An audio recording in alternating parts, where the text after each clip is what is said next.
A finance worker sat down for a call with his CFO and four other coworkers. He recognized every face, every voice, and wired over $25 million. But turns out he was the only real person on that call. So the question is, how do you actually detect deepfakes? And do any of the tools people use actually work? Now, the $25 million incident isn't just a one-off. And it's not just corporations. It's literally anybody with a screen. They can scam you. We are launching an investment project that is working right now if you see this video. This looks like Elon Musk and it sounds like Elon Musk, but it's actually being used by scammers to get people to invest in their platform. So this would be an Elon Musk deepfake. So a couple actually saw this video, watched it, and they believed that was actually Elon Musk. So they wired over $177,000 to this scammer. So the question is, why did they lose $177,000?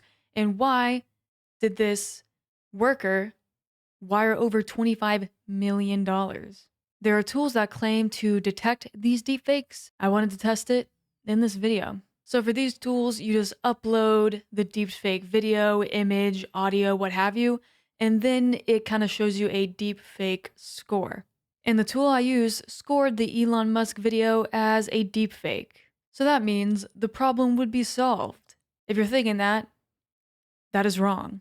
So the main problem is people who get scammed by these interactions either, one, are stupid enough to believe that Elon Musk wants them to donate money, or two, it's happening in a live call. So you wouldn't really think to test for a deepfake with trusted coworkers. These are forensic tools used to analyze the content after the horrendous deed is done, not during a live event. Now the question is, what actually works in the moment, live, one-on-one? What's going on? Some way of telling whether real or not? Can you like hold up 3 fingers in front of your face or anything? Oh, come on, that's too much.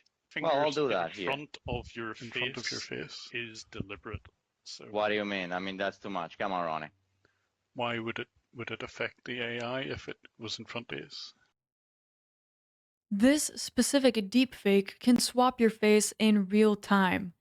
And that was an actual clip from a job interview from a scammer deepfaking someone else's face to try and get this job. The interviewer was trying to get the scammer to put 3 fingers in front of their face because if it's a deepfake, if you put 3 fingers in front of the face, then the deepfake kind of glitches. So you can tell it's not a real person.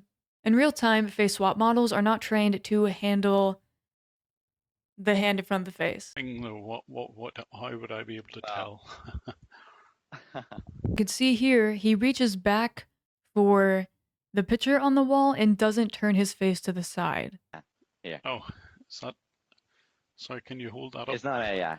Almost every deepfake model is trained on front-facing data. So when the head turns past 45 degrees, for example, everything starts warping and the mask slips and you can see who's actually behind the face swap. So if someone's on a call and they refuse to turn their head or don't turn their head like that guy did, it is a deepfake. Another tell is that in a real video call, your eyes reflect the light that is shining in them. And in a deepfake, the model actually generates the eye texture. So it doesn't render the actual physics or the light reflection in your eyes. Also, deepfakes blink really weirdly, either too much or too little or in patterns that don't match regular humans' blinking rate. It's one of those things you wouldn't really look for or notice, but it kind of gives this uncanny valley effect that kind of tells your brain that something is off. Now, if you're dealing with a recorded video, there's a standard called C2PA, Coalition for Content Provenance and Authenticity. Authentic content carries a certain cryptographic signature, for example, where the file came from and whether it has been modified. If that signature is missing or broken, that is a key tell that the recorded content has been modified. None of these are foolproof, and as AI and deepfakes get better, it'll be way harder to tell, and soon this won't even matter because the technology will be too advanced. You won't be able to tell what's AI and what's human. So while AI is still at its infancy, it's kind of easier to tell when what's AI and what's not. Use these tips and tricks to help you decipher what is a deepfake and what is not. So that is it for the video. Make sure to like, subscribe, punch all the buttons in the face, and I'll see ya in the next one.